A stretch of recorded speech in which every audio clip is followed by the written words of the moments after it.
பண்டிகைன்றது பார்த்தா கிறிஸ்துமஸ் தினமா இருக்குது.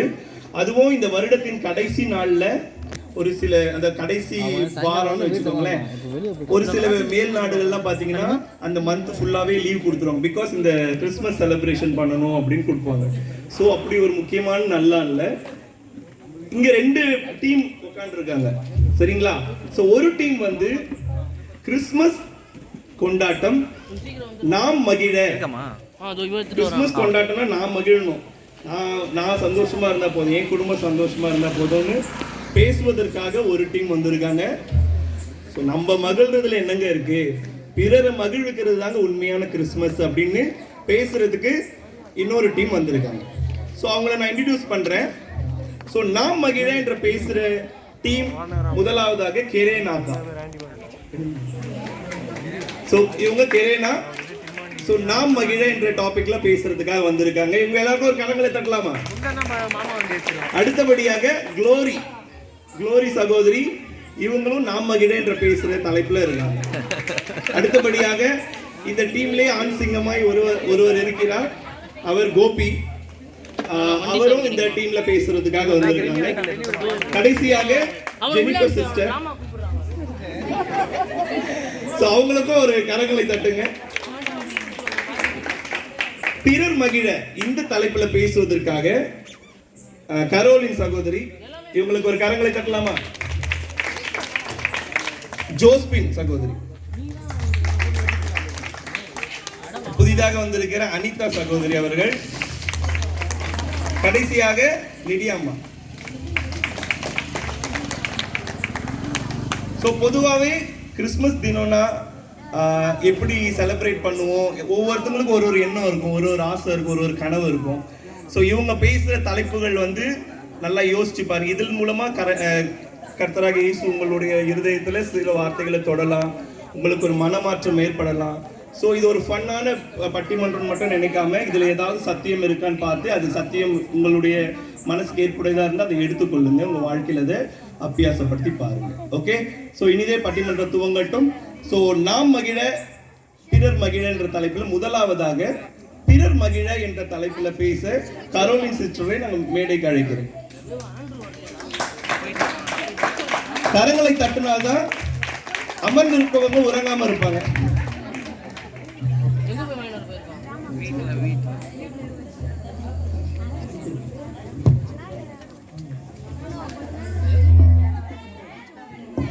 கர்த்தருடைய பரிசுத்த நாமத்துக்கு மகிமை உண்டாவதாக. இந்த கிறிஸ்துமஸ் நாளிலும் இங்கே வந்திருக்க எங்களுடைய சபை மக்களுக்கும் வெளியில இருந்த உறவினர்களுக்கும் நண்பர்களுக்கும் இந்த வாய்ப்பை ஏற்படுத்தி கொடுத்த ஊழியக்கார அம்மாவுக்கும் ஊழியக்கார ஐயாவுக்கும் நான் மிகுந்த நன்றியை தெரிவித்துக் கொள்கிறேன். அது மாத்திரமல்ல, எங்களுடைய எதிரணிக்கும் சாரி நடுவர் அவர்களே, எதிரணி அவர்களுக்கும் என்னுடைய வணக்கங்களையும் தெரிவித்துக் கொள்கிறேன். நடுவர் அவர்களுக்கும் என்னுடைய வணக்கத்தை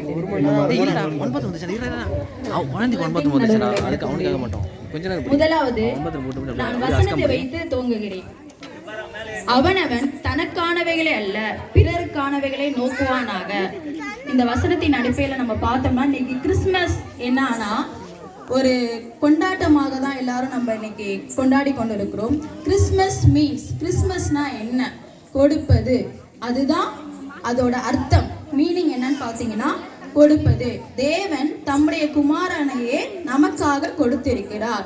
ஸோ அதை தான் நம்ம என்ன பண்றோம், இந்த நாளில் வந்து இயேசுவின் பிறப்பை தான் கொண்டாடுறோம். ஆனால் நம்ம பிறப்பை மாத்திரம் எடுத்துக்காம அவர் நமக்காக தன்னுடைய குமாரனையே கொடுத்திருக்கிறார். சரிங்களா? நீங்க பழைய ஏற்பாட்டின் புத்தகத்துல இன்னும் டீப்பா போய் பார்த்தீங்கன்னா தீர்க்க தரிசனங்கள் நிறைவேற்றப்பட்ட அனைத்தும், நிழலாக சொல்லப்பட்ட அனைத்தும் இப்பொழுது நிஜமாக நிறைவேறி கொண்டிருக்கிறது. நடுவர் அவர்களே, எப்படின்னு கேட்டீங்கன்னா ஏசாயா தீர்க்க தரிசனத்துல என்ன உரைக்கப்பட்டதுன்னா, நமக்கு ஒரு பாலகன் பிறந்தார். எல்லாருக்கும் தெரிந்த ஒரு வசனம் தாங்க ஐயா, அதுதாங்க ஐயா. அதுல ஏசாயால சொல்லப்பட்டதும் தானியேல என்ன சொல்லிருக்காரு, பிரபுவாகிய மேசியா வரப்போகிறார், வருவார். இதெல்லாம் உரைக்கப்பட்ட வசனங்கள். எனக்காக சொல்றேன், ஆடியன்ஸ் சொல்லுங்க, எல்லாம் உங்களுக்கே பார்த்து சொல்றேன், உங்களுக்காக தான் சொல்லுறேன். பிரபுவாகிய மேசியா வருவார். அது மாத்திரம் இல்ல, மீகா 5:2 அதிகாரம் 2 வசனம், எப்பத்தா எனப்பட்ட பெத்லகேமே, நீ ஆயிரங்களுக்குள்ளே சிறியதா இருந்தும் இஸ்ரவேலை ஆளப் போகிற உன்னிடத்தில் புறப்பட்டு என்னிடத்தில் வருவார். இதெல்லாம் பழைய தீர்க்க தரிசனங்களால் சொல்லப்பட்ட அனைத்து தீர்க்க தரிசனங்களும் இப்ப புதிய ஏற்பாட்டின் காலத்தில் நிஜமாக நிறைவேறி கொண்டிருக்குது. அதை தான் இன்னைக்கு நம்ம கிறிஸ்துமஸ் தினமாக கொண்டாடி கொண்டிருக்கிறோம் நடுவர் அவர்களே. எப்படின்னு கேட்டீங்கன்னா, கிறிஸ்துமஸ் வந்து அந்த எல்லாருக்குமே அந்த தெரியும், மேய்ப்பர்கள் வந்து என்ன பண்ணாங்க, தூங்கிட்டு இருந்தாங்க. அப்ப அந்த இடம் ஃபுல்லாவே எப்படி இருந்தது, ஒரு இருளா இருந்தது. அவங்க நித்திரை பண்ணி இருக்கும் போது லைட் ஆஃப் பண்ணாதாமா தூங்க முடியும். நைட்டு தாங்கய்யா, நைட்டு தான் தூங்குனாங்க. அந்த அவங்க வந்து என்ன பண்ணாங்க, அந்த இடம் ரொம்ப இருட்டா இருந்தது. நைட்டு இருட்டா தான் இருக்கும். நான் விஷயத்துக்கு சொல்ல வரேன் இருங்க. ஒரு எக்ஸாம்பிளுக்கு சொன்னேன். பாத்தீங்கன்னா அந்த தூதன் வந்து வந்து நின்னோனையே அந்த இடம் முழுவதும் பிரகாசம் அடைந்தது அப்படின்னு சொல்லியிருக்காங்க. இதனால் தாங்கள் சொல்ல வருவது என்ன சொல்றேன்னா, அப்ப இருளிலிருந்து இயேசுவானவர் பிறந்ததுக்கு அப்புறம் ஒரு வெளிச்சம் உண்டாயிற்று. சோ நம்ம இதுல இருந்து என்ன கத்துக்கிறோம்னா, இருளில் இருக்கிற எவ்வளவோ மனிதர்கள் இருக்கிறார்கள், தள்ளப்பட்டவர்கள், ஒதுக்கப்பட்டவர்கள், சமுதாயத்திலே புறக்கணிக்கப்பட்டவர்கள். இயேசு கிறிஸ்துவ கூட எப்படி இருந்தார், புறக்கணிக்கப்பட்டவராக தான் இருந்தார். ஆனா இவங்க என்ன பண்ணாங்க, அந்த வெளிச்சம், அந்த மகிழ்ச்சி வந்தோடனே என்ன பண்றாங்க, அந்த பிரகாசம் கிறிஸ்து பிறந்திருக்கிறான் என்ற செய்தி வந்தோடனே என்ன பண்ணிட்டாங்க, போய் அந்த இடம், அந்த ஊர் முழுவதும் போய் இயேசு பிறந்ததை பிரசித்தம் பண்ணாங்க. அவங்க அந்த சந்தோஷப்பட்டுட்டு தான் மட்டும் அந்த இன்பத்தை பெற்றுட்டு அவங்க விடல, தானும் மகிழ்ந்து அந்த செய்தியை யாருக்கு அறிவித்தார்கள், அங்க இருக்க எல்லா ஜனங்களுக்கும் பிரசித்தம் பண்ணினார்கள். இன்னைக்கு நாம கூட என்ன பண்ணிட்டு இருக்கோம், இந்த கிறிஸ்துமஸ் தினத்துல நாம மாத்திரம் தான் புத்தாடை அணிந்து நல்ல உணவுகளை ஆயத்தம் பண்ணி நம்முடைய உறவினர்களை கூப்பிட்டு தான் என்ன பண்ணிட்டு இருக்கோம், செய்து கொண்டு இருக்கிறோம். ஆனா அவங்க என்ன பண்ணுவாங்க, திருப்பி நம்மளுக்கு செஞ்சிருவாங்க. ஆனா அப்படி இல்லை. நம்ம வந்து நம்மளால இல்லாதப்பட்டவர்கள், இயேசு கிறிஸ்துவான கூட ஒரு வசனம் சொல்றாரு, தரித்திரர் எப்பொழுதும் உங்களிடத்திலே இருக்கிறார்கள், நானும் உங்களிடத்திலே இரேன். அப்ப உங்களுக்கு மனது உண்டாகும் போதெல்லாம் நீங்கள் அவளுக்கு நன்மை செய்யுங்கள். சோ மனது எப்பெல்லாம் இருக்குதா, இன்னைக்கு கிறிஸ்துமஸ் தினத்துல மாத்திரம் நம்ம நன்மை செய்யக்கூடாது, எல்லா நேரத்திலும் உங்களுக்கு இருக்க எப்பெல்லாம் ஏசப்பா நம்மளுக்கு கொடுத்திருக்க பலத்தினால நம்ம போய் என்ன பண்ணலாம், மற்றவர்களை மகிழ்விக்கலாம். அதுதான் நடுவர் அவர்களை நான் சொல்றேன். இன்னும் நீங்க டீப்பா போனீங்கன்னா, கிறிஸ்துமஸ் என்பது ஒரு கொண்டாட்டம் அல்ல நடுவர் அவர்களே. இன்னைக்கு கிறிஸ்துமஸை வந்து விதவிதமா கொண்டாடுறாங்க. Friends Christmas, children's club Christmas.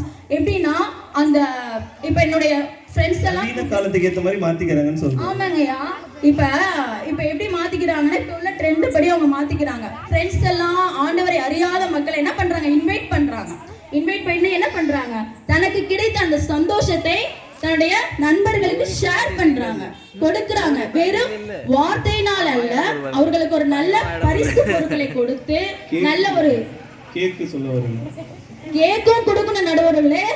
அதோட கேக்கோட சேர்த்து என்ன கொடுக்கணும், இயேசு கிறிஸ்துவையும் நம்ம கொடுக்கணும் அல்லவா. அதை தான் நான் சொல்லுகிறேன். வெறும் கேக்க மாத்திரம் கொடுத்து விட்டு போய்விடக் கூடாது, அதுல இல்ல மகிழ்ச்சி. கேக்கோட என்ன கொடுக்கணும், டீ பிஸ்கெட்டும் கொடுக்கணுமா? தேவன் கொடுத்தால் கொடுக்கலாம் நடுவர் அவர்களே, அதையும் சேர்த்து நீ வர நாட்களிலே, சரிங்களா? அப்ப நம்ம என்ன பண்ணோம், அவங்களுக்கு அழைத்து ஒரு நல்ல கிஃப்டை கொடுத்து அவர்களை கூப்பிட்டு என்ன பண்ணலாம். கடைசியாக அவனை சொல்லி முடித்து விடுகிறேன் அவர்களே, நீங்க உலகம் எங்கும் புறப்பட்டு சுவிசேஷத்தை பிரசையுங்கள் என்று சொல்லியிருக்கார்கள். சகல ஜாதியருக்கும் ஒன்றே ஒன்று சொல்லுகிறேன், குடித்து வெறித்து இன்று கிறிஸ்துமஸ் கொண்டாட அல்ல, உலகத்தை உருவாக்கினவர் எல்லாருடைய உள்ளங்களிலும் பிறக்க வேண்டும் என்பதை இந்த கிறிஸ்துமஸின் பண்டிகை கொண்டாட வேண்டும் என்று சொல்லி நிறைவேறுகிறேன். வாய்ப்பதற்கு நன்றி கூடி விடைபெறுகிறேன். நன்றி, வணக்கம். நன்றி. அருமையா பேசினாங்க. புத்தாட உடுத்துனா போதாது, மற்றவங்களுக்கும் ஹெல்ப் பண்ணணுன்ற ஒரு டாபிக் பேசியிருக்காங்க. ஓகே, அவங்களுடைய டாபிக் பேசியிருக்காங்க. ஸோ எல்லாரும் ஒரு விஷயம் கை தட்டலாமா? எதிரணியுடைய கண்ணில் பார்த்தா மரண பீதி தெரியுது. என்ன டாபிக் பேச வராங்கன்னு பார்க்கலாம். வாங்க சகோதரி கிரேனா.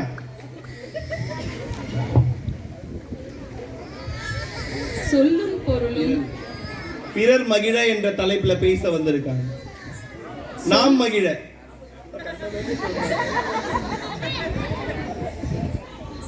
சொல்லும் பொருளும் சொல்லுகின்ற பாங்கும் மைக் எதுக்கு நான் கொடுத்திருக்கோம், என சுவைப்பட அமைந்துள்ளதா என பல்லாற்று பகுத்து ஆய்ந்து தேர்வு செய்ய காத்திருக்கும் நடுவர் அவர்களே, பெரிய ஐஸ் கட்டியா வைக்கிறீங்களே. யார் முதல் பரிசு பெறுவார் என அறிய துடிக்கும் ஆவலோடு காத்திருக்கும் அனைவருக்கும் என் முதற்கண் வணக்கத்தை தெரிவித்துக் கொள்கிறேன். ஆரம்பமே அசத்தலா இருக்கே. உலக ரட்சகர் உதித்த திருவிழா, உலகமே மகிழும் உன்னத திருவிழா. இந்த நன்னாளில் இங்கு பட்டிமன்றத்தில் பேச வாய்ப்பளித்த ஊழியக்கார ஐயா அவர்களுக்கும் அம்மா அவர்களுக்கும் எங்களுடைய வணக்கத்தையும் தெரிவித்துக் கொள்கிறேன். வாழ்க்கையில நாம அநேக செலிப்ரேஷன்ஸ்ல கொண்டாடி இருக்கோம். ஆனா எல்லா செலிப்ரேஷன்ஸ்லயும் பர்த்டேவா இருக்கட்டும், வெட்டிங் டேவா இருக்கட்டும், ஹவுஸ் வார்மிங்கா இருக்கட்டும், என்ன ஃபங்க்ஷனா இருந்தாலும் நம்ம கெஸ்ட்டை இன்வைட் பண்ணுவோம். ஆனா ஜீசஸ் பர்த்ல மட்டும்தான் கிரைஸ்ட நம்ம இன்வைட் பண்றோம். கிரைஸ்ட் தான் மெயின், கெஸ்ட் புரியல. மத்த செலிப்ரேஷன்லாம் வந்து கெஸ்ட் தான் மெயினா வந்தவங்கள முதலாவது கவனிப்போம்னு நினைப்போம். ஆனா கிறிஸ்மஸ் செலிப்ரேஷன் வந்துட்டா ஜீசஸ் தான் நம்மளுக்கு முதல்ல வருவாரு. கிறிஸ்மஸ் டிசம்பர் ஸ்டார்ட் ஆனாலே நம்மளுக்குள்ள வந்து ஒரு ஒரு சந்தோஷம் உற்பத்தி ஆயிரும். டிசம்பர் 1 வந்துச்சு, அடாடா கிறிஸ்மஸ் வரப்போகுது, இனி என்ன பண்ணணும், ஒரு காரியத்தையும் நம்ம நேர்த்தியா நுணுக்கமா பார்த்து செய்வோம். ஸ்டார் கட்டணும்ப்பா, அப்பா எல்லார் வீட்டை காட்டிலும் எங்க வீட்டுல ஸ்டார் சூப்பரா இருக்கணும், மகிழ்ச்சியா இருக்கணும், பார்த்த உடனே எல்லாரும் சந்தோஷமா இருக்கணும். இவங்க வீட்டுல ஸ்டார் கட்டிட்டாங்க, கிறிஸ்மஸ் செலிப்ரேஷன் ஸ்டார்ட் ஆயிருச்சு அப்படின்னு சொல்லிட்டு. அது மட்டும் இல்லாம வண்ண வண்ண விளக்குகள், அந்த விளக்குகளை பார்க்கும்போது ஒரு ஆனந்தம் வரும் பாருங்க, அடடா அதை சொன்னா புரியாது, அதை அனுபவிக்கிறவங்களுக்கு தான் தெரியும். கரண்ட் போயிடுச்சுன்னா மீண்டும் வரும் நடுவர் அவர்களே, ஜெனரேட்டர் போட்டு ஓட்டுவோம். ஒவ்வொரு கிறிஸ்மஸுக்கும் புது புது ஆடைகள் எடுத்து அதை உடுத்தி பார்க்கும்போது அதுல ஒரு மகிழ்ச்சி வருது பாருங்க, அது சொன்னா தெரியாது, அதை போட்டு பார்க்கும்போது தான் அந்த சந்தோஷம் வரும். உங்களுக்கு மகிழ்ச்சி, வாங்கி கொடுக்குற எங்களுக்கு வருஷத்துக்கு ஒரு முறை வாங்கி கொடுக்குற அவங்களுக்குமே மகிழ்ச்சி இருக்கும் நடுவர் அவர்களே. வருஷத்துக்கு புடவைக்கு பதில் பீரோவும் சேர்த்து வாங்கி கொடுக்கணும். ஏன்னா பீரோ ஃபுல்லா புடவை தான் இருக்கு. எத்தனை புடவைகள் வந்தாலும் அந்த கணவர்கிட்ட இருந்து ஒரு புடவை வாங்கி அன்னைக்கு கிறிஸ்துமஸ் அன்னைக்கு உடுத்தும் பொழுது ஒரு சந்தோஷம் வருது பாருங்க, அது யாருக்குமே கிடைக்காது. அது அந்த கிறிஸ்துமஸ் தினத்தன்று நாங்க அனுபவிக்கிற, ஐ மீன் ஒவ்வொருத்தரும் அனுபவிக்கிற ஒரு சந்தோஷம். ஆக கிறிஸ்துமஸ்ன்றது நாங்க மகிழ்றதுக்கு தான். திருவிழான்றது 3 விதமா இருக்கும். ஒண்ணு திருவிழா, இன்னொன்னு பண்டிகை, இன்னொன்னு வழிபாடு. வழிபாடுன்றது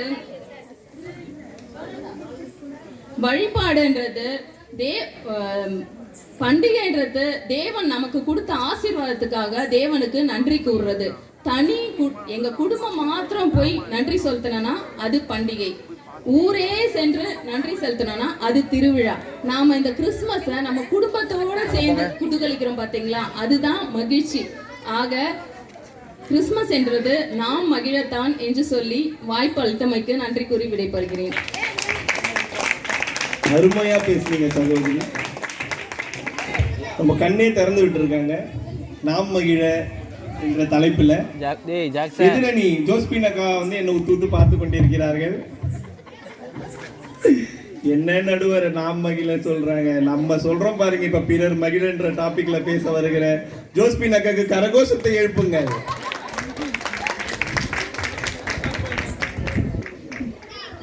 மைக்கு மிதிச்சிட்டு வரீங்க ஜோஸ்பின் அக்கா. கர்த்தரின் பரிசுத்த நாமத்துக்கு ஸ்தோத்திரம். சபையின் ஊழியக்காரருக்கும் விசுவாசிகளுக்கும் மூப்பர் ஐயா அவர்களுக்கும்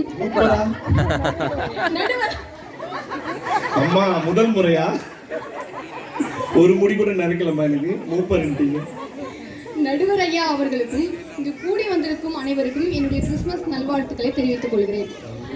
நடுவர் ஐயா அவர்களே, இப்போ இவங்க சொன்னாங்க, ஒரு வார்த்தை சொன்னாங்க பார்த்தீங்களா, அந்த என்னுடைய கணவர் வந்து ஒரு புது ட்ரெஸ் வாங்கி கொடுத்து அதை கொடுத்தா அதுல இருக்கிற சந்தோஷமே வேற சொல்லிட்டு, இன்னைக்கு எவ்வளவு ஜனங்க உடுத்துறதுக்கு வந்து துணியே இல்லாம எவ்வளவு பேர் கஷ்டப்பட்டு கொண்டிருக்காங்க. யாராச்சும் நமக்கு ட்ரெஸ் எடுத்து கொடுப்பாங்களா அப்படின்னு சொல்லிட்டு ஏங்கிட்டு இருக்கிற இந்த காலத்துல அவங்க எவ்வளவு சுயநலமா சொல்றாங்க பாருங்க. எனக்கு அந்த ஒரு ட்ரெஸ் எடுத்து கொடுத்து என்னோட வீட்டுக்கார மகிழ்ச்சி எடுத்தாலே எனக்கு அது போதும் அப்படின்னு சொல்லிட்டு, அதே போல அடுத்த வேலை சாப்பாட்டுக்கு கூட வழி இல்லாம எவ்வளவு பேர் கஷ்டப்பட்டு கொண்டிருக்காங்க. அதெல்லாம் நம்ம வந்து போய் பார்த்தாதான் நமக்கு தெரியும். நம்ம பார்க்காம என்ன செய்றோம், நம்ம பாட்டு நம்ம வீட்ல நம்ம இது செய்யலாமா அது இப்போலாம் எங்கம்மா செய்யலாமா சமைக்கிறீங்க? ஸ்விக்கி ஜொமேட்டோல ஆர்டர் தாங்க பண்றீங்க. எப்படியா இருந்தாலும் நம்ம அதை அதிகமா நம்ம வாங்கி சாப்பிடுறோம்ல, விலை அதிகமா கொடுத்து தானே வாங்கி சாப்பிடுறோம். கண்டிப்பா. அதுல என்ன செய்யறோம், நிறைய பேர் வந்து தான் மட்டும் மகிழ்ச்சி அடைகிறாங்க, மத்தவங்கள நம்ம பாக்குறதே இல்லை. என்னதான் கோடி கோடியான நமக்கு பணங்கள் இருந்தாலும் ஒரு நிம்மதி மகிழ்ச்சி இல்லைன்னா அந்த பணம் எல்லாம் வேஸ்ட். அந்த பணத்துக்கு எந்த ஒரு மதிப்புமே கிடையாது. அது கோடி கோடியா பணம் வச்சுருக்கிறவங்களை போய் பார்த்து அவங்க கிட்ட கேட்டாலே நமக்கு தெரியும். இன்றைக்கு இயேசு கிறிஸ்துவினோட பிறந்த நாள். இன்றைக்கு எல்லாருக்குமே ஒரு மகிழ்ச்சியான நாள். ஆனா இந்த மகிழ்ச்சி நமக்கு மட்டும் இருந்தா போதுமா? மற்றவர்களுக்கும் அந்த மகிழ்ச்சி இருக்க வேணும். எப்படின்னா இயேசு கிறிஸ்து செய்த நற்கிரியைகளை நம்ம செய்யணும். இயேசு கிறிஸ்து இந்த பூமியில 33.5 வருஷம் அவர் வாழ்ந்தாரு. அதுல 30 வருஷம் வந்து தன்னுடைய அப்பா அம்மாவுக்கு கீழ்ப்படிந்து அவங்க சொன்ன வார்த்தைக்கெல்லாம் அவர் என்னென்ன செய்யணுமோ செய்து அதன்படியா அவர் வாழ்ந்துட்டு இருந்தாரு. 3.5 வருஷம் கடைசியா 33.5 வருஷம் தான் வாழ்ந்தார். எவ்வளவு சின்ன வயசு பாருங்க. அதுக்கு மேற்பட்ட வயசுல தான் இங்க நிறைய பேர் நம்ம கூடி இருக்கிறோம். அந்த 3.5 வருஷத்துல அவர் அந்த 3.5 வருஷத்துல அவர் எவ்வளவு கடுமையா ஊழியர் செய்தாருன்னு சொல்லிட்டு நம்ம அனைவருக்கு தெரியும். ஊர் ஊரா சுற்றி திரிந்தாரு. ஒரு ஓய்வே கிடையாது. அவர் செய்ததான ஒரே ஒரு காரியம் என்னன்னா நன்மை மட்டும்தான் செய்தார். அவர் செய்ததான காரியத்துல தீமை ஒன்றுமே கிடையவே கிடையாது. நன்மை செய்து மற்றவங்களுக்கு மகிழ்ச்சி தான் கொடுத்தாரு. நன்மை செய்ததுனால மற்றவங்க மகிழ்வாங்களா, துக்கப்படுவாங்களா? கண்டிப்பா மகிழதான் செய்வாங்க. ஆனா செய்யணுமே. இந்த பண்டிகை நாளில நாமும் நம்மை சேர்ந்தவர்களை மட்டும்தான் நம்ம என்ன செய்யறோம், மகிழ்கிறோம். உடனே நம்ம மற்றவங்களுக்கு நம்ம இன்ஃபார்ம் பண்றோம், இது போல எங்க வீட்டுல இன்னைக்கு நான் ஆகாரம் ரெடி பண்ணிடுறேன், வந்து நீங்க சாப்பிடுங்க அப்படின்னு சொல்லிட்டு. ஆனா நம்ம மற்றவங்களை பத்தி கொஞ்சம் கூட நினைக்கல. ஏசாயா 1:14-17 என்ன சொல்லப்பட்டிருக்குன்னா, உங்க பண்டிகையை என் ஆத்துமா வெறுக்கிறது என்று ஆண்டவராகிய இயேசு கிறிஸ்து சொல்றாரு.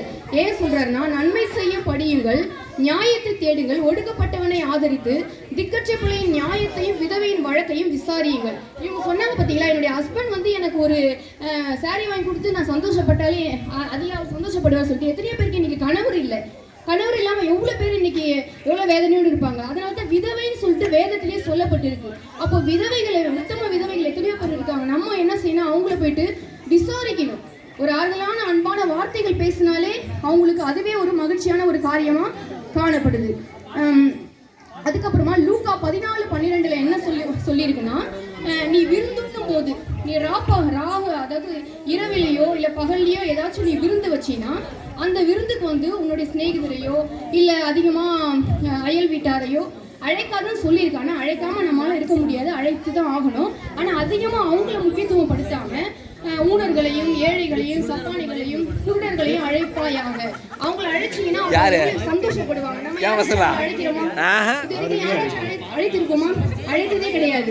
ஆனா இயேசு கிறிஸ்து அவங்கள அழைக்க சொல்றாரு. அவங்க வந்து உங்களுக்கு பதில் செய்ய மாட்டாங்க. ஆனா நம்முடைய ரிலேஷன் என்ன செய்வாங்க, பணக்காரர்கள் சொல்லிட்டு தலைவர்களை கூட நம்ம கூப்பிடுவோம். அவங்க என்ன செய்வாங்க, நம்ம அவங்க மொய் வச்சு திரும்புவாங்க. என்ன செய்வாங்க, நமக்கு வந்து நம்ம 500 ரூபாய் அது உங்களுக்கு தெரியும் நல்லா. 500 ரூபாய் நம்ம மொய் வச்சோம், அவங்க என்ன செய்வாங்க, நமக்கு 1000 ரூபாய் வச்சு வைப்பாங்க. இல்ல அதே 500 ரூபாய் நமக்கு வந்து சேரணும்னு நினைப்பாங்க. ஆனா இவங்க எல்லாம் வந்து உங்களுக்கு பதில் செய்ய மாட்டாங்க. இதற்கான வந்து பதில வந்து உங்களுக்கு சேரும் சொல்லிட்டு ஆண்டவராகிய இயேசு கிறிஸ்து சொல்லியிருக்காரு. அப்போஸ்தலர் 3:8 வந்து பேதுருவும் யோவானும் என்ன செய்றாங்கன்னா, தேவாலயத்துக்கு போற நேரத்துல வெளியில சப்பானியா நாடோறும் ஒவ்வொரு நாளும் சப்பானியா இருக்கிற ஒருத்தனை வந்து கூட்டிட்டு வந்து ஆலய வாசல்ல வைக்கிறாங்க. அப்போ பேதுருவும் யோவான வந்து அந்த அதுக்குள்ள போகும்போது அந்த சப்பானி என்ன சொல்றாருன்னா, அவங்களை கண்ணோக்கி பாக்குறாரு. எனக்கு வேணும்னு எதுவும் கேட்கல, கண்ணோக்கி பார்க்கும் போது அப்ப 2 பேரும் என்ன சொல்றாங்கன்னா, எங்களுக்கு வந்து ஏதாச்சும் கிடைக்கும்னு பாக்குறாரு. எங்களுக்கு வெள்ளியும் பொண்ணும் இல்ல, இயேசுவின் நாமத்திலே நீ எழுந்து நட என்று சொன்ன அந்த உடனேமே அவர் என்ன செய்ய, குதித்து எழுந்து நடந்தார். அப்போ குதித்து எழுந்து நடக்கிறாருன்னா வருத்தத்தோடு அவர் இருந்திருப்பாரு. எவ்வளவு ஒரு சந்தோஷம் அவருக்குள்ள வந்திருக்கும். அப்போ அவருக்கு அந்த நேரத்துல வந்து பிச்சை போட்டு இருந்தாலும் அவர் சந்தோஷப்பட்டிருப்பாரு. அவர் நினைச்சு பார்த்திருக்க மாட்டார் நம்ம நடப்போம் சொல்லிட்டு. பிச்சை போட்டு இருந்தாலும் அவருக்கு சந்தோஷம் வந்திருக்கும். ஆனா அதை காட்டில ஒரு பெரிய சந்தோஷம் என்ன வந்துச்சுன்னா, நம்மளால வந்து குதித்தெழுந்து நடக்க சொல்லி நம்மளால செய்ய முடியாவிட்டாலும் நம்மளால முடிந்த உதவியை மற்றவங்களுக்கு செய்யணும். இசனமாயும் அல்ல. வேதத்துல வந்து நன்மை செய்யுங்க தான் போட்டிருக்கு தவிர தீமை செய்யுங்கன்னு எங்கேயுமே போடல. அதே போல அவங்க அநேகமா சொல்லுவாங்க, இவங்க எப்ப பார்த்தாலும் மத்தவங்களுக்கு ஊழிய உதவி செய்யுங்க, அதை செய்யுங்க, இதை செய்யுங்க. ஒரு நிமிஷம் இருங்க, முடிச்சிடுறேன் சொல்லுவாங்க. நான் என்ன சொல்றேன்னா, மற்றவங்களுக்கு உதவி செய்யறதும் மற்றவங்களை மகிழ்விக்கிறதும் நம்ம மேல் விழுந்த கடமை. ஏழைக்கு இறங்குகிறவன் கர்த்தருக்கு கடன் கொடுக்கிறான். அதே போல அவன் நித்தம் இறங்கி கடன் கொடுக்கிறான், அவன் சந்ததி ஆசீர்வதிக்கப்படும். உன் சந்ததி ஆசீர்வதிக்கப்படணும், நீ நல்லா இருக்கணும்னு சொன்னா அப்போ ஒவ்வொருத்தருக்கும் இருக்கிறதான அந்த கடமையை, அந்த காரியத்தை செஞ்சுதான் ஆகணும். நீங்க பேசுறீங்களே, நீங்க செய்வீங்களா அப்படின்னு சொல்லிட்டு நம்ம ஒருத்தருக்கு ஒருத்தர் கேள்வி கேட்க கூடாது. நீ நன்மை செஞ்சா உனக்கு அந்த அதுக்கான பலன் தானா வந்து சேரும். ஆகவே கடைசியா பிரசங்கி 3:12 என்ன சொல்லப்பட்டதுன்னா, மகிழ்ச்சியா இருப்பதும் உயிரோடு இருக்கையில் நன்மை செய்வதுமே இல்லாமல் மனுஷனுக்கு வேறொரு நன்மை இல்லை என்று சொல்லி முடிக்கிறேன். வாய்ப்பு அளித்ததுக்கு நன்றி கூறி அருமை அருமை அருமை. நறுக்குன்னு பாயிண்ட் சொல்லி எல்லாரையும் திக்குமுக்காட செய்த ஜோஸ்பின் அக்காவுக்கு ஒரு கை தட்டலாமா? பக்கத்து டீமை பார்க்கவே எனக்கு பாவமா இருக்கு. தலைப்புக்கு ஏற்ற மாதிரி புது புடவை கட்டிட்டு வந்திருக்க குளோரி அவர்களை அழைக்கிறேன்.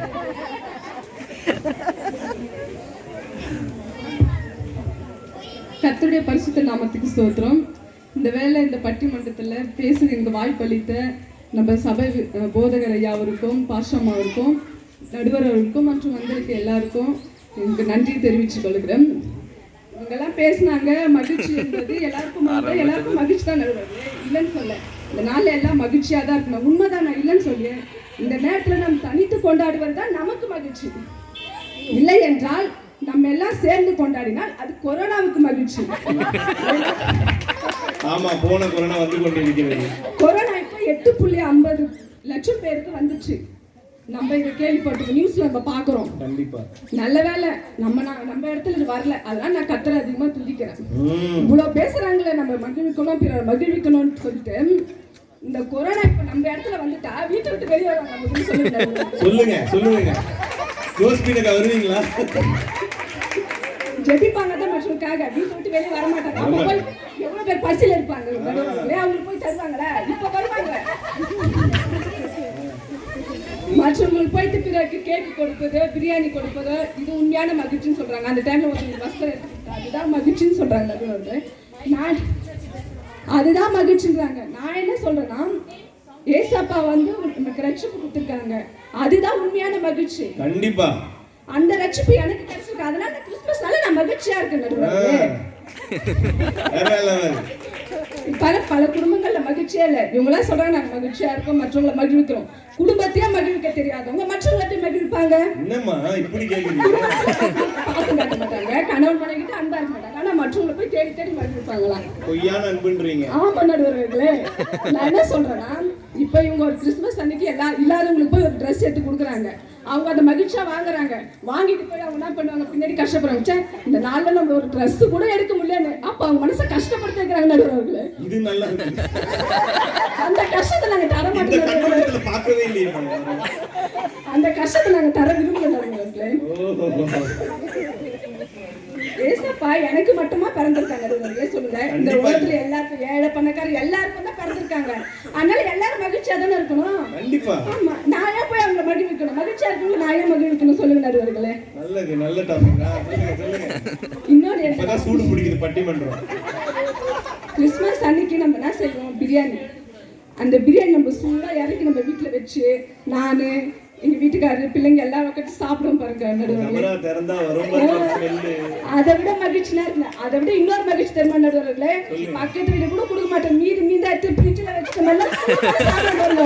அதை விட மகிழ்ச்சி எங்க இருக்கு சொல்லுங்க? அந்த மகிழ்ச்சி வரமா இருக்கு. ஃப்ரிட்ஜில் அதை மட்டுமாக வைக்கிறீங்க, எல்லாத்தையும் நெயில் பாலிஷ்ல இருந்து எல்லாத்தையும் தானே வைக்கிறீங்க. மகிழ்ச்சின்னு சொல்றாங்களே, இதுதான் உண்மையான மகிழ்ச்சி நடுவர்களே. ஒரு கருவேப்பிலை கூட போக கூடாதுன்னு நினைக்கிறீங்க. சொல்றாங்க மற்றவங்க தேடி தேடி கொடுப்பானு, பக்கத்து வீட்டுல யாருன்னா ஒரு குழம்பு கேட்டா கூட கொடுக்க மாட்டாங்க நடுவர்களே. போயிட்டு எல்லாருக்கும் கொடுப்போம். எப்ப கிறிஸ்துமஸ் அன்னைக்கு தான் கொடுப்பாங்க. அந்த டிசம்பர் 25 வந்தா தான் மற்றவங்களுக்கு கொடுப்போம். மற்ற நாள பக்கத்துல ஒரு கருவேப்பிலை ஒரு இனிப்பு தருவாங்க, கேளுங்க, தர மாட்டாங்க. ஆமா, ஆனா கிறிஸ்துமஸ் அன்னைக்கு போயிட்டு இயேசு பிறந்திருக்காங்க, உங்களை நேசிக்கிறாருன்னு சொல்லி சொல்லி எல்லாருக்கும் கொடுப்பாங்க. இது மகிழ்ச்சியா நடுவர்களே? சொல்லுங்க. நான் என்னமா சொல்றது, முடிவு பயமா இருக்கு, யாருக்கு சொல்ல போறேன்? என்ன சொல்றேன், நியாயமா பேசுறோம் நாங்க. அதெல்லாம் நீங்க நியாயமா சொல்லுங்க, தெரியும் நடுவர்களே. நான் இது வந்து சொல்லணுமா? சொல்லணும்னு அவசியம் இல்லை. பழைய எல்லாம் இப்படிதான் மாறணும்னு சொல்லிட்டாங்க. அதனால கிறிஸ்து பிறந்திருக்காரு. அதனால நான் மகிழ்ச்சியா இருக்கு, குடும்பம் மகிழ்ச்சியா இருக்கு. அதனால இந்த நேரத்துல வாய்ப்பளித்த எல்லாருக்கும் நன்றி சொல்லி என்னுடைய முடிக்கு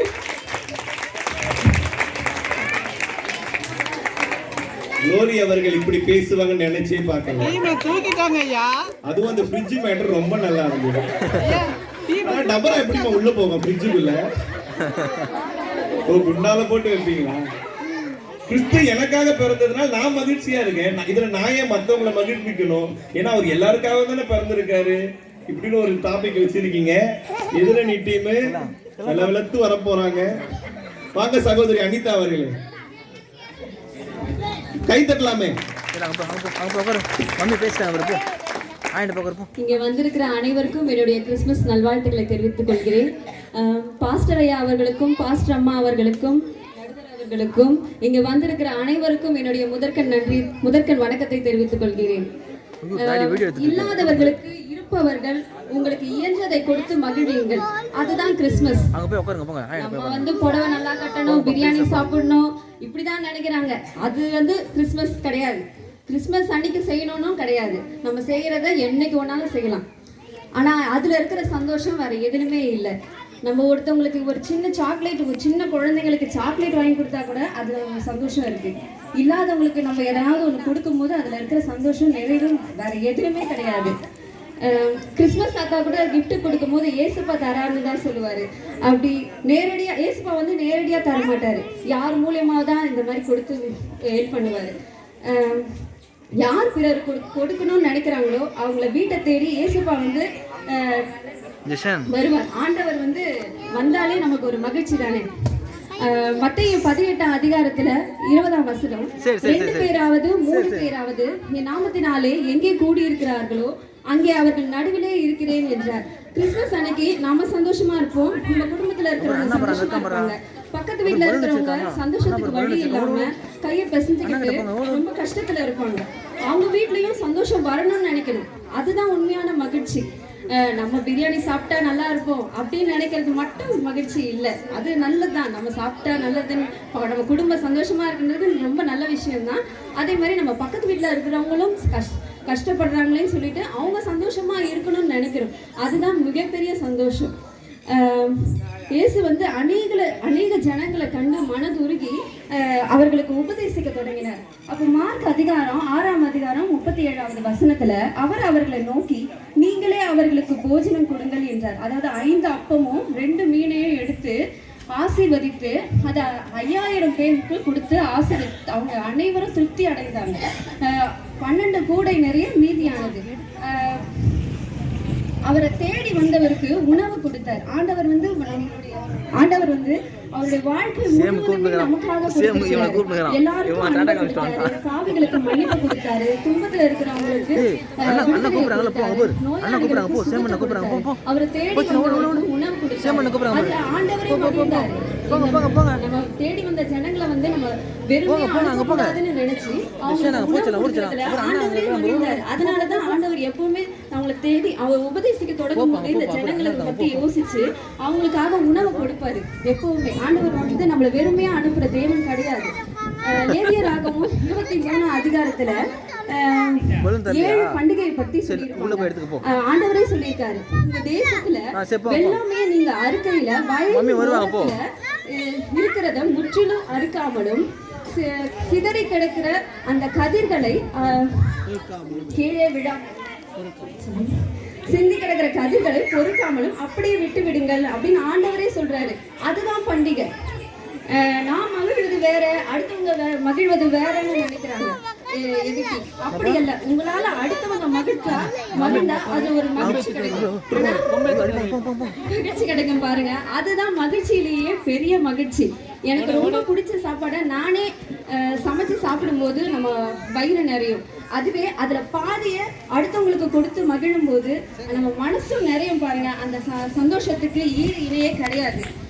இங்க வாய்ப்பு அனைவருக்கும் என்னுடைய நன்றி. Very good, very good. Auto பின்னாடி எழுதலாம் போல இருக்கு. பிடிச்ச சாப்பாடை நம்ம சாப்பிட்டா வயிறு நிறையும், மற்றவங்களுக்கு கொடுத்தா மனசு நிறையும். மனசு நிறையிற மாதிரி பேச வரப்போகிறார் கோபி. கரங்களை தட்டலாமே, நாம் மகிழ. இந்த கிறிஸ்மஸ் நாளிலே இந்த பட்டிமன்றத்தில் எனக்கு பேச வாய்ப்பளித்த சபை ஊழியக்கார ஐயாவுக்கும் ஊழியக்கார அம்மாவுக்கும் நடுவர் அவர்களுக்கும் அதுக்கப்புறம் இங்கே வந்திருக்க எல்லா நல்லுள்ளவங்களுக்கும் நன்றி மற்றும் கிறிஸ்மஸ் வாழ்த்துக்களை தெரிவித்துக் கொள்கிறேன். அருமையான சகோதரி அனிதா அவங்க பேசியிருந்தாங்க, நம்ம எல்லாருக்கும் கொடுக்கணும் அப்படின்னு சொல்லிட்டு. ஆனால் ஏசப்பா வந்து சுகம் கொடுத்தார், இது கொடுத்தார். ஏசப்பா வந்து எனக்கு சுகம் கொடுத்தார், நான் பெற்றுக்கொண்டேன். ஏசப்பா வந்து எனக்கு ஆசீர்வாதம் கொடுத்தார், நான் பெற்றுக்கொண்டேன். இது வந்து எனக்கும் ஏசப்பாக்காரருக்கும் தான். அதனால நான் மகிழ்ச்சியாக தான் இருக்க முடியும். நான் என்ன பண்ணுறது, இப்போ வந்து என்ன எல்லாருக்கும் கொடுங்க அப்படின்னு சொல்கிறாங்க. இப்போ ஒரு பார்சல், இப்போ சாப்பாடு எதுவுமே கொடுக்குறேன்னா பின்னாடி ஒரு கேமராவோட வந்துடுறானுங்க. கேமரா எடுத்துட்டு அதை சோசியல் மீடியாவில் போட்டுடுறானுங்க. இதுல இருந்து சந்தோஷம். இதை பார்த்தா ஏசப்பா என்ன சந்தோஷமாவா இருப்பாரு? துக்கப்படுவார். ஏசப்பா என்ன சொல்கிறாருன்னா, முழு இதயத்தையும் முழு ஆத்மாவோடும் அவரை நம்ம இது பண்ணால் மட்டும்தான் அவர் நம்ம சந்தோஷமாக இருப்பார். தவிர நீங்கள் அடுத்தவங்களுக்கு எதுவுமே எதுனா கொடுத்துட்டு என்றைக்குனா ஒரு நாள், வருஷத்தில் ஒரு நாள், அந்த டிசம்பர் 25 மட்டும் தான் தெரியுது நம்மளுக்கு. நீங்கள் அதுவும் இல்லாமல் நம்ம ரிலேட்டிவ்க்கு மட்டும் தான் கொடுக்குறீங்க. மற்ற வேறு யாருன்னா வீட்டு பக்கத்தில் இருக்கிறவங்களுக்கு கொடுக்குறீங்களா? அதெல்லாம் கொடுக்க மாட்டேன்றீங்க. பாத்திரம் வாங்கிக்கலாம் அப்புறமா நடுவர் அவர்களே. முதல்ல சாப்பாடை கொடுக்கணும். ஏன்னா இப்போ வந்து பார்த்தீங்கன்னா நிறைய பேர் என்ன கொடுக்குறாங்க, அந்த பெருமைக்காக தான் நடுவர் அவர்களே செய்கிறாங்க. யாருமே இவங்க கஷ்டப்படுறாங்க, அவங்க கஷ்டப்படுறாங்கலாம் செய்யறது இல்லை. அவங்க பெருமைப்படுறாங்க. ஏன்னா இதை கொடுத்து அவங்க தான் சந்தோஷமா இருக்கிறாங்களே தவிர மற்றவங்க சந்தோஷமா இருக்க மாட்டேன்றாங்க. உங்களுக்கு நீங்க பசியா இருக்கீங்க, 4 இட்லிக்கு நான் 1 இட்லி இருந்து கொடுத்துட்டா உங்களுக்கு பசி ஆறிடுமா? உங்களுக்கு நான் 1 இட்லி கொடுத்ததுனால நான் தான் சந்தோஷமா இருப்பேன். அந்த 1 இட்லி வாங்கினா நீங்க சந்தோஷமா இருக்க மாட்டீங்கல்ல? புரியுதா நடுவர் அவர்களே? இதுதான் நடுவர் அவர்களே. அதுக்கப்புறம் பார்த்தீங்கன்னா நம்ம கிறிஸ்மஸ் வந்து வருதுனாலே அந்த இயர் எண்ட்ல நம்மளுக்கு எப்படி இருக்கும், நவம்பர்லேருந்து நம்மளுக்கு ஒரு சந்தோஷம் ஸ்டார்ட் ஆகிடும். இது வந்து மற்றவங்களுக்கு வராது. அப்போ தான் நம்ம கேரள் ரவுண்டு போவோம். அப்போ தான் சர்ச்சில் இருக்கிற எல்லாருமே சிங்கர் ஆகிடுவாங்க. எல்லாருக்கிட்ட ஒரு பாட்டு கால் வந்துடும், அவங்கவுங்க சிங்கர் ஆகிடுவாங்க. இது சந்தோஷம் வேற யாருக்குன்னா கிடைக்குமா நடுவர் அவர்களே? அதுவும் இல்லாமல் பார்த்தீங்கன்னா கேட்குறவங்க தான் பாவம். சர்ச்சு வந்து 24 நைட்டே வந்துடுவாங்க. வாலிப பசங்க எல்லாரும் வந்துடுவாங்க. ஏன்னா டெக்கரேஷன் யாருக்கும் ஒன்றும் தெரியாது. அவங்கவுங்க நேரத்து கட்டிட்டு அவங்க ஜாலியாக எடுத்துகிட்டு போவாங்க. இந்த சந்தோஷம் யாருக்குன்னா கிடைக்குமா நடுவர் அவர்களே? அதுவும் இல்லாமல் கிறிஸ்மஸ் காலையில் வந்து பார்த்தீங்கன்னா வைங்களேன், எல்லாரும் நம்ம வந்து ஜவுளி கடைக்கு வரோமா, நகை கடைக்கு வரமா தெரியாது. ஆனால் நம்ம சர்ச்சுக்குள்ள தான் வந்திருப்போம். ஃபுல்லாக ஜிகின்னு பலன்னு இருக்கும். வந்து பார்த்தோன்னா அந்த சந்தோஷம் வேற யாருன்னா கிடைக்குமா நடுவர்? இதுக்கே நம்ம என்ன பண்ணுறோம், 1 மாதத்துக்கு முன்னாடியே பட்ஜெட் போடுறோம். 2 லட்சம் கொடு, 3 லட்சம் கொடு பட்ஜெட் போடுறோம். இது மாதிரி போட்டால் மற்றவங்களுக்கு சரிங்க, எனக்கு நான் நகை வாங்கி போட்டுக்கணும், பக்கத்து வீட்டுக்கு எனக்கு பார்த்தா இந்த ஆரம் நல்லா இருக்கா பார்க்கணும், இந்த ட்ரெஸ்ஸு நல்லா இருக்கான்னு பார்க்கணும் தானே நடுவர் அவர்களை பார்க்குறீங்க. கிறிஸ்மஸ் வருது, மற்றவங்களுக்கு எதுனா செய்யணும் நான் பார்க்குறீங்க. இப்போ உங்களில் எத்தனை பேர் நீங்கள் என்ன பண்ணீங்க இன்னைக்கு கிறிஸ்மஸ்க்கு? உங்கள் வீட்டு பக்கத்தில் நீங்கள் என்ன கொடுத்தீங்களா? ஒன்றும் பண்ணியிருக்க மாட்டீங்களே. பிரியாணி செஞ்சு நீங்களே தான் சாப்பிட்ருப்பீங்களே தவிர வேற யாருன்னா கொடுத்தீங்களா? இதே மாதிரிதான் நடுவர் அவர்களே.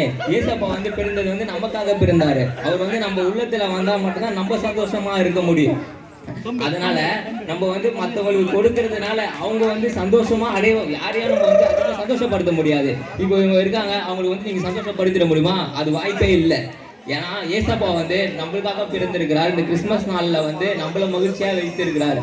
அதனால நானும் என் குடும்பம் மட்டும் தான் மகிழ்ச்சியா இருப்போமே தவிர நாங்கள் அடுத்தவங்களுக்கு இது பண்ணணும்னு அவசியம் இல்லை எங்களுக்கு. கடைசியாக கூட பாருங்க, மத்திய 22:37 இயேசு அவனை நோக்கி உன் தேவனாக கர்த்தரிடத்தில் உன் முழு இருதயத்தோடும் உன் முழு ஆத்மாவோடும் அன்பு கூறுவாயாகன்னு சொல்லியிருக்காரு. அப்படி அன்பு கூர்ந்தா மட்டும்தான் நம்ம மகிழ்ச்சியா இருக்க முடியும். நீங்க எதுவுமே பண்ணாம உள்ள அழுக்கு கரை இதெல்லாம் வச்சுட்டு நீங்க மற்றவங்களுக்கு போயிட்டு நீங்க லட்சக்கணக்கில் கொடுத்தா கூட அது தேவனுக்கு பிரியம் இல்லாத காரியம் நடுவர் அவர்களே. இதனால நம்மளுக்கு எப்படி ஆசீர்வாதம் வருமா? வராது. முதல்ல நம்ம மாறணும் நடுவரே. ரட்சிப்பு வரும்போது நம்ம வந்து பழையசெல்லாம் மாத்தி போட்டு நம்ம புதுசா வரணும். அந்த கிறிஸ்மஸ்ல காலைல 4 மணிக்கு எழுந்து அன்னைக்கு மட்டும் செஞ்சு புதுசா எதுவுமே கொடுக்க கூடாது. நீங்க அந்த வருஷம் ஃபுல்லா நீங்க வாழ்நாள் ஃபுல்லாவே முழுமையா இருக்கணும், கர்த்தருக்குள்ள இருக்கணும். நீங்க செய்வீர்களா? கர்த்தர் வந்து உங்களுக்குள்ள இருந்தா மட்டும்தான் நீங்க கிறிஸ்தவரா இருப்பீங்க. அதுதான் உங்களுக்கு உண்மையான கிறிஸ்மஸா இருக்கும். நீங்க சரி நடுவரே, இத்துடன் என்னுடைய உரையை முடித்துக் கொள்கிறேன். நன்றி. நன்றி நன்றி. இடையில என்னை தாக்கினது போல கேள்விப்பட்டேன், தனியாக கவனித்துக் கொள்கிறேன். ஓகே, ஸோ கோபி பேசுறதுல நிறைய பாயிண்ட் நம்ம யோசிக்க வச்சுது. அது நம்ம இறுதியில் பேசிக்கலாம். லிடியம்மா வாங்கம்மா, உற்சாகமா வாங்கம்மா. பிறர் மகிழ.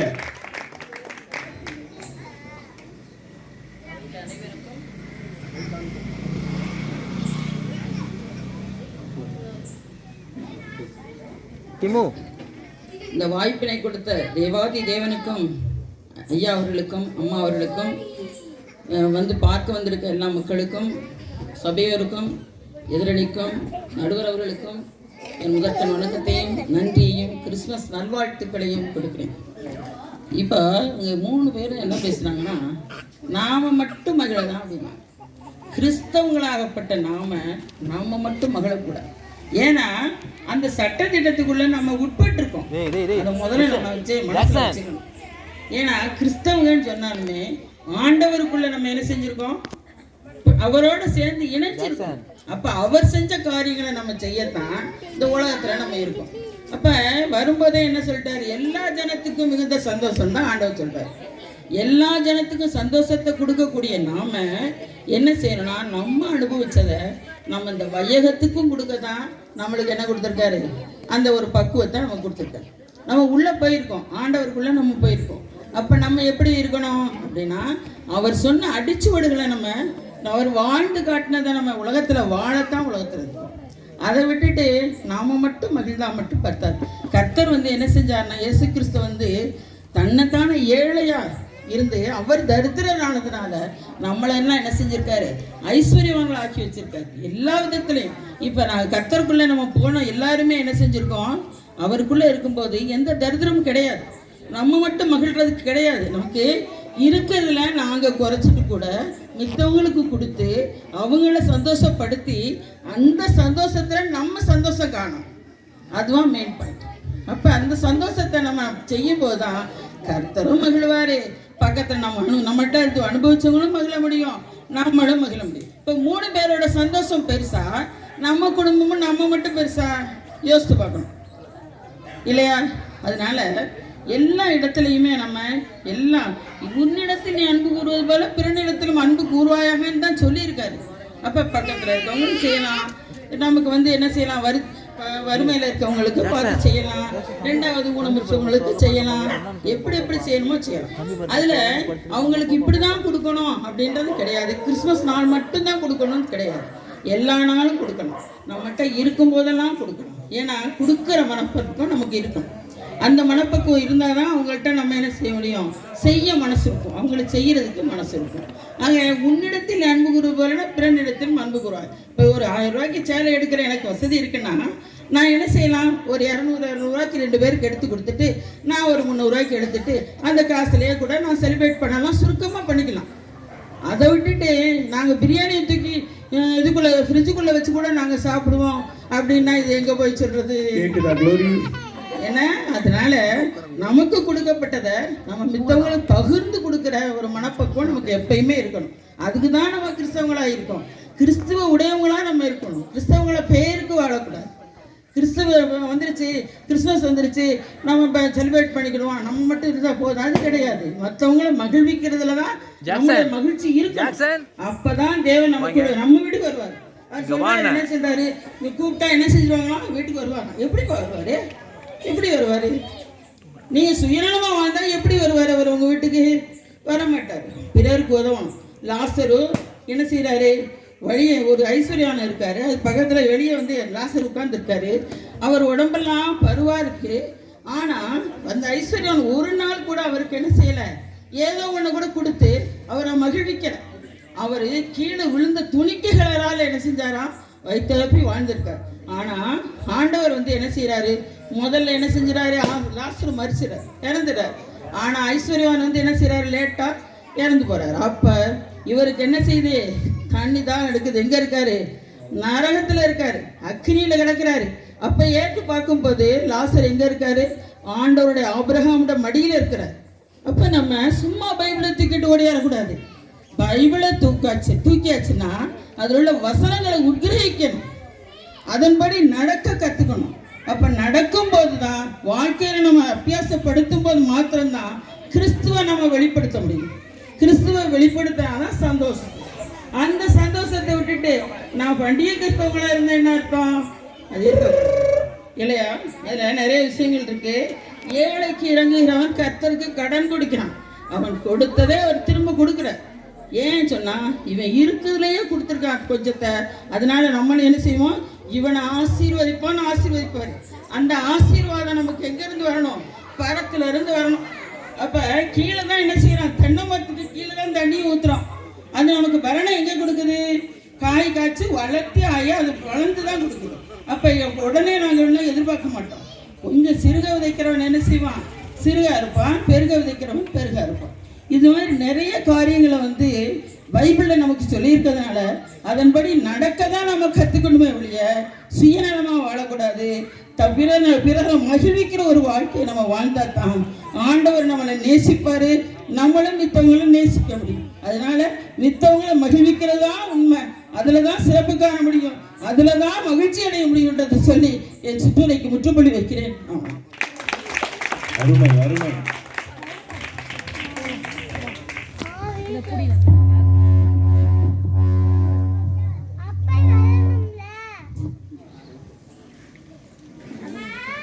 தன்னுடைய இறுதி சுற்று பேச்சை முடித்த டெடியம்மாக்கு ஒரு கரங்களை தட்டலாமா? அவங்களுடைய வார்த்தையில் ஒரு பாரம் இருந்துச்சு, ஒரு அதிகாரம் இருந்துச்சு. கிறிஸ்துவங்கன்னா இப்படி தான் இருக்கணும், கிறிஸ்மஸ் பண்டிகைனா இப்படி தான் கொண்டாடணும். ஜெனிஃபர் சிஸ்டர் என்ன பேச போறீங்கன்னு தெரியல, உங்களுடைய இறுதி பேச்சை பேச வாங்க. நாம் மேடைக்கு சிஸ்டர். சில பிறப்புகள் வரலாற்றை உருவாக்கின்றன, சில பிறப்புகள் அதிர்ச்சி அடைய வைத்திருக்கின்றன, சில பிறப்புகள் ஆச்சரியப்பட வைத்திருக்கின்றன, சில பிறப்புகள் உலகத்தையே வாழ்ந்திருக்கின்றன, சில பிறப்புகளால் உலகமே விழுந்திருக்கின்றன, சில பிறப்புகளால் வரலாற்றையே நிகழ்ந்திருக்கின்றன. பழைய ஏற்பாடும் புதிய ஏற்பாடும் என்று பல சாகசங்களை உருவாக்கிறது. ஆனா நம்ம இயேசு கிறிஸ்து பிறந்தது பல சாகசங்களை ஏற்படுத்தி இருக்குது. வாய்ப்பளித்த நம்ம ஊழியக்கார அம்மாவுக்கும் நம்ம ஊழியக்கார ஐயாவுக்கும் இங்க அமர்ந்திருக்கிற எல்லா விசுவாசிகளுக்கும் என் உடன் நண்பர்களுக்கும் என்னுடைய வணக்கத்தை தெரிவித்துக் கொள்கிறேன். எல்லாரும் பேசினாங்க, மற்றவங்களுக்கு தான் உதவி செய்யணும், மற்றவங்களுக்கு தான் அதை வாங்கி கொடுக்கணும், இதை வாங்கி கொடுக்கணும், எல்லாம் கரெக்டு தான். நீங்க ஃபர்ஸ்ட் நீங்க கரெக்டா இருக்கீங்களா? இப்ப உங்க ஊழியக்காரர் இருக்காரு, 7:30 மணிக்கு சபைக்கு வாங்கமான்னு சொல்லி படிச்சு சொல்றாரு. நீங்க எல்லாம் எத்தனை மணிக்கு போவீங்க? வரீங்களா? அப்பதான் சிவி சிங்காரிச்சி என் குழந்தை ஆகுது, என் புருஷன் நைட் ஷிஃப்ட் போயிட்டு வந்தான், அவன் தூங்கிட்டான், எழுந்துக்க லேட் ஆயிடுச்சு. அதுல இல்ல உங்களோட, அதுல இல்ல உங்க சந்தோஷத்தை அங்க காமிக்கல. ஐயர் ஒரு வார்த்தை சொல்றாரு, நீங்க வந்து எல்லாருக்கும் கீழ்ப்படையணும் சொல்றாரு. நீங்க எங்க கீழ்ப்படிங்க? 25ஆம் தேதி மட்டும் கீழ்ப்படிஞ்சா அந்த 365 நாளுக்கும் அந்த கீழ்ப்படைறது முக்கியமாயிடுமா? முடியாதுங்களா நடுவர் அவர்களே? இப்ப நான் உதவி செய்யறேன்னா, இந்த கரை உதவி செய்யறா வலது கரை செய்யறது இடது கரத்துக்கு தெரியக்கூடாது. ஆனா இவங்க செய்யறது எப்படி தெரியுமா? செஞ்ச உடனே ஒரு போட்டோ எடுப்பாங்க. அம்மா கொஞ்சம் சிரிங்கம்மாப்பா, உங்களுக்கு புடவை தரேன், அம்மா கொஞ்சம் சிரிங்கம்மா ஒரு புடவை தரேன் சொல்லி எடுத்துட்டு உடனே வாட்ஸ்அப்ல பேஸ்புக்ல போடுவாங்க. இவங்க இந்த புடவை கொடுத்தாங்க, லைக் போறதுக்காக நீங்க புடவை எடுத்து கொடுக்குறீங்க. நாங்க அப்படி கிடையாது. எங்க கணவரோட கிறிஸ்துமஸ் வந்தாச்சுன்னு வச்சுக்க, டிசம்பர் வந்தாலே எங்களுக்கு சந்தோஷம், சொல்ல முடியாத சந்தோஷம், அளவு கடந்த சந்தோஷம். அந்த சந்தோஷத்துல எங்க கணவரோடு கூட என் பிள்ளைங்களோடு கூட நான் போய் கடையில ட்ரெஸ் எடுப்பேன். நான் 2000 ரூபாய்க்கு எடுக்கணும்னு போவேன். என்னோட கணவர் தான் சொல்லுவாங்க, இந்த புடவை ரொம்ப நல்லா இருக்குதுமா, 4000 ரூபாய் நீ எடுத்துக்க, பரவாயில்ல, ஏன் மனைவி கட்ட போறா, அதுல சந்தோஷம் இருந்து பாருங்க. அது சொல்ல முடியாது, எல்லை இல்லாத ஆனந்தம், சொல்ல முடியாத ஆனந்தம். நான் எடுக்கலாம் கூட பரவாயில்ல, நீ எடுத்துக்க. என் பிள்ளைங்க எடுத்துக்கிட்டோம், எனக்கு வேண்டாம் அப்படின்னு சொல்றாருங்களேன். அந்த சந்தோஷம் வந்து நான் மட்டும் தான் மகிழ முடியும். பக்கத்து வீட்டுக்காரர் மகிழ முடியுமா? முடியாதுங்க. அந்த சந்தோஷத்தை நான் தான் மகிழணும். அதை விட்டுட்டு இவங்க சொல்றாங்க புடவை எடுத்து கொடுக்கலாம். கரெக்டு தான். நீ 10,000 ரூபாயில புடவை எடுப்ப, அதே 10,000 ரூபாயில அவங்களுக்கு எடுத்து கொடுப்பியா? நீ 5,000 நீ 5 சவத்துல அடிக்க போடுவியா? அவங்களுக்கு 1 சவத்துல அடிக்க கொடுப்பியா? கொடுப்பியா? எப்படி கொடுப்ப? பட்டு புடவை எடுத்து கட்டிக்கிட்டு ஆரம் நெக்லஸ் வளையல சும்மா ஜிகி ஜிகி ஜிகின்னு சீரியல் போட்டிருப்பாங்க. அதை விட எக்ஸ்ட்ரா சீரியலோட வருவாங்க. அங்க எல்லா பிச்சைக்காரங்களும் உட்காந்துருப்பாங்க. இவங்க என்ன தெரியுமா பண்ணுவாங்க? வந்து தரங்க போ சொல்ல என்ன தெரியுமா பண்ணுவாங்க? அவங்க சில்லறை இல்லைங்க. ஏயா 10,000 ரூபாய் கொடுத்து பட்டு புடவை எடுக்க தெரிஞ்ச உனக்கு 5 சவத்துல ஆற போட தெரிஞ்ச உனக்கு 1 சவர கைட்டு போடையா? மச்சு உனக்கு போடலையா? நீ போட மாட்டியா? 4 சவர போடுவியா? போட மாட்டேனே. அது என் வீட்டுக்கார கஷ்டப்பட்டுதுமா. அத கஷ்டப்படுன்னு சொல்றீங்க. கேக் வாங்கி தருவேன். கேக் எவ்வளவுங்க? ஒரு கேக் எவ்வளவு? 5 ரூபாய் இருக்குமா? அதை நீ வாங்கி கொடுத்துருவ. 5 ரூபாய் கேக் வாங்கி கொடுப்பியே. 5,000 ரூபாய் பட்டு போட வாங்கி கொடுப்பியா? முடியாது. எப்படி முடியும்? ஐயோ அது காசுங்க. 5 ரூபாய் தானே, கேக்கு தானேங்க. அது கேக்குங்க. பரவாயில்லையா? அதுல சந்தோஷம் எங்களுக்கு. நாங்க காலையில 5 மணிக்கு மார்கழி மாசம் படியில காலையில ஐயா 5 மணிக்கு சர்ச்சு சொல்லுவார். நாங்க 3:30 மணிக்கு எழுந்துப்போம். ஏன் தெரியுங்களா? 3:30 மணிக்கு எழுந்து பல்லு தேய்ச்சி ஜெபம் பண்ணிட்டு அந்த புத்தாடையை கட்டிக்கின்னு என் பிள்ளைகளோட என் கணவரோட அந்த சபைக்கு வருவோம். உட்காந்து ஆராதனை பண்ணுவாங்க பாருங்க. அந்த பாட்டு அப்படி கை தூக்கி பாடும் பாருங்க. அப்படியே ஏச பண்ணி மலர்ச்சி அப்படி புது மலர்ச்சியா வரும். அந்த சைடுக்கு தெரியும். எப்படியா உங்களுக்கு தெரியும்? சொல்லுங்க. அந்த சந்தோஷம் எனக்கு தானே தெரியும். அந்த சந்தோஷம் எனக்கு மட்டும் தான் தெரியும். அது மட்டும் இல்லைங்க. 2 hour அதுக்காக வெயிட் பண்ணி உட்காந்து பிரசங்கத்தை கேட்டு கடைசி டைம்ல ஒரு கேக்கு தருவாங்க நம்ம சர்ச்சில்.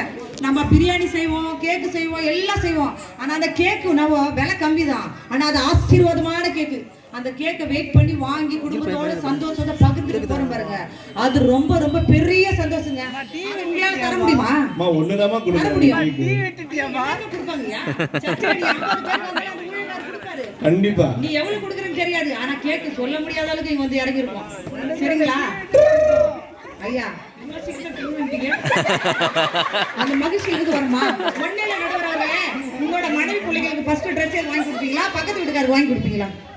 சொல்லுங்க. அதுல மகிழ்ச்சியா? பக்கத்து வீட்டுக்காரருக்கு வாங்கி கொடுத்தா மகிழ்ச்சியா இல்ல உனக்கு மகிழ்ச்சியா? சண்டை வராம இருந்தாலும் என் மனைவிக்கு தான் வாங்கி. அதெல்லாம் கரெக்டா சொல்லுங்க. நீங்க யாருக்கு முதல் இடம் கொடுப்பீங்க? உங்க மனைவி பிள்ளைகளுக்கா பக்கத்து வீட்டுக்காரனுக்கா? என் மனைவி பிள்ளைகளுக்கு தான் கொடுப்போம். அதானே சந்தோஷம். வீட்டுக்கு போன உதவு இல்ல. வீட்டுக்கு போறேன். ஒரு வசனத்தை சொல்லுகிறாரு. என் பிள்ளைகளே சத்தியத்தில் நடக்கிறவர்கள் என்று நான் கேள்விப்படும் போது சந்தோஷத்திலும் அதிகமான சந்தோஷம் எனக்கு எதுவுமே இல்லை. நான் நல்ல பொண்ணு யார் சொல்லணும் தெரியுமா? என் ஊழியக்காரர் சொல்லணும். ஜெனிபர் கரெக்டா 7:30 மணிக்கு சபை சொன்னா 7:15 வந்துருங்க. ஒரு நாள் கொடுக்க சொன்னா அதெல்லாம் கொடுக்குங்க. பாருங்க. அப்பதான் ஏசப்பாக்கு மகிழ்ச்சி. அதுல இருக்கிற மகிழ்ச்சி எதுலயுமே கிடையாது. சந்தோஷம் மனுஷனை சந்தோஷத்தை நிரப்பிட முடியுமா? முடியாது. எண்ணிய உருவாக்கின ஏசப்பால மட்டும்தான் நிரந்தரமான சந்தோஷத்தை கொடுக்க முடியும்.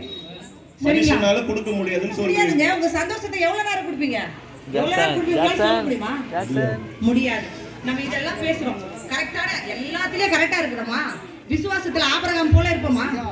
விசுவாசத்துல ஆபிரகாம் எப்படி இருந்தா அந்த மாதிரி நம்ம இருக்கிறோமா? இல்ல உண்மையில மோசே போல இருப்போமா? ஜபத்துல தானியேல் போல இருப்போமா? 3 வேளை ஜபிக்கிறோமா? இல்ல 3 வேளை சாப்பிட்டு தூங்குவோம். தானியேல் போல ஜபிக்க மாட்டோம். துதியில தாவீது போல இருக்கணும். துதிக்கிறோமா? துதிக்கிறது கிடையாதுங்க. எழுதறமா துதிப்பான். பொண்டாட்டி புள்ளி திட்டத்துல தான் துதிப்போம். அங்க ஒரு துதியை காமிப்ப, 3 துதி அங்க காமியா? அங்க நீ காமிக்கலையே. அதெல்லாம் விட்டுலையே. பொறுமையில யோபு போல இருக்கணும். யோபு போல இருக்கிறது கிடையாது. இதெல்லாம் இல்லாம கிறிஸ்துமஸ்க்கு நான் ட்ரெஸ் வாங்கி கொடுத்தேன், பலகாரம் வாங்கி கொடுத்தேன், அதை வாங்கி கொடுத்தேன். அது இல்லைங்க சந்தோஷம். நான் சாப்பிட்டாதான் என் வாயில போட்டாதான் சக்கரை இனிக்கும்.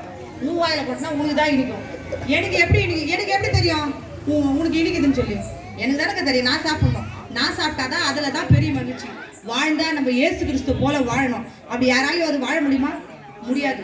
அதனால சந்தோஷம் என்பது ஏசப்பால மட்டும்தான் கொடுக்க முடியும். மற்றவர்களுக்கு சந்தோஷம் கொடுக்கணும்னா நீங்க சந்தோஷமா முழங்கால் படிட்டு ஜபிக்கிற பாருங்க, அந்த சந்தோஷம் அவங்களை கடந்து போன்னு சொல்லி வாய்ப்பளித்த என் நடுவர்களுக்கு வணக்கம் என்று சொல்லிட்டு விடைபெறுகிறேன். நன்றி.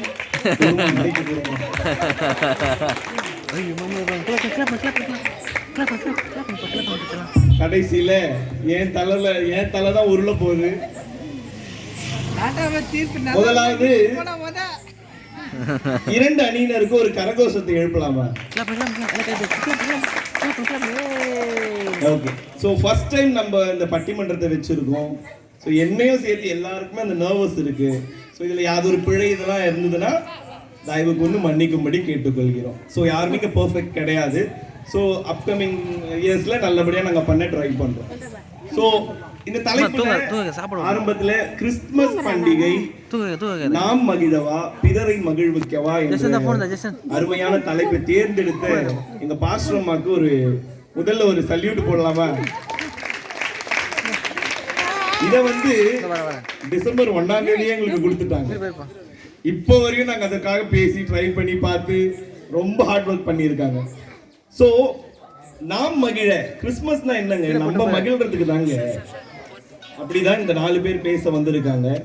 சோ ஒரு கிறிஸ்துமஸ் டிசம்பர் 1ஆம் தேதி வந்தாலே அந்த பரங்கு மேல இருக்கிற ஸ்டார்ஸ் எடுக்கிறது, துடைக்கிறது என்ன, அலங்கார விளக்குகள் வீட்டுல போடுறது என்ன, புது ஸ்டார் வாங்கிடலாமான்னு கேட்பாரு. பழைய ஸ்டாரே போட்டு விடலாங்க, யாருங்க பார்க்க போறா அப்படி சொல்லிட்டு அலங்காரம் எல்லாம் பண்ணிட்டு அந்த மாசம் ஃபுல்லாவே ஒரு சந்தோஷ மகிழ்ச்சியோட இருக்கிற நாங்க எப்படிங்க பிறருக்கு போய் ஹெல்ப் பண்ண போறோம், பிறருக்கு எப்படிங்க மகிழ்ச்சியை கொடுப்போன்ற டாபிக்ல பேசினாங்க.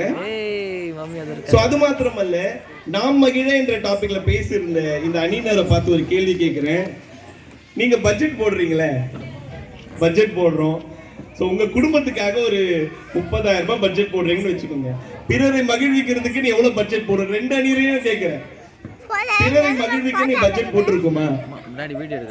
நம்ம மகிழ்விக்கிறதுக்காக ஒரு 20,000 போடுறோம். பிறரை மகிழ்விக்க எவ்வளவு போடுவோம்? ஒரு 500 ரூபாய் இல்ல 100 ரூபாய் போட்டிருப்போமா? அது ஞாபகம் வந்தாதான் போடுவோம். கரெக்டா? சோ 2 அணியினரும் பார்த்து கேட்கிறேன், பிறரை மகிழ்விக்கிறதுக்கு நம்ம பிரயாசப்படுறோம்னு பார்த்தோம்னா ஆனஸ்டா சொல்ல போனோம்னா கம்மியா தான் நம்ம பார்க்கணும். நம்ம மகிழணும், நம்ம குடும்பம் மகிழணும், நம்ம மனைவி மகிழணும், பிள்ளைகள் மகிழணும். சொன்ன மாதிரி புது பட்டு புடவை போடணும், நெக்லஸ் போடணும், சர்ச்சில் பார்க்கணும். முடிவு ஆரம்பத்தில் உள்ள லேட்டாக வரும், சீக்கிரம் வரும், அதெல்லாம் கிடையாது. முடிவில் எல்லாருக்குமே அந்த ட்ரெஸ்ஸு எப்படி இருக்குது, எந்த கடையில் போய் எடுத்து, அது எப்படி எடுத்து, நல்லா இருக்கே டிசைன், இப்படி தான் நம்ம பேசி நம்ம மகிழ்ச்சியை பரிமாறிக்கொள்கிறோமே ஒழிய கிறிஸ்துமஸ் பண்டிகைனா என்ன, அது எதற்காக அதை கொண்டாடப்படுறோம், இயேசு எதுக்காக நம்ம கிட்ட பிறந்தாங்க, எதை சொல்றதுக்காக வந்தாங்க, நமக்கு என்ன சொல்லி வச்சுட்டு போனாங்க, அவர் எப்படி நடந்தாரு, அதன் வழியில நம்ம எப்படி நடக்கணும், அவரை பின்பற்றின சீஷர்கள் எப்படி நடந்தாங்க, அந்த சீஷருடைய காலம் முடிஞ்சோன்னு மிஷினரிகள். இப்ப நம்ம கையில எல்லாம் பைபிள் இருக்கு. சோ இந்த பைபிள் நம்ம கையில வர்றதுக்கு யாரோ ஒரு மிஷினரி அவரு இவ்வளவு போராட்டம்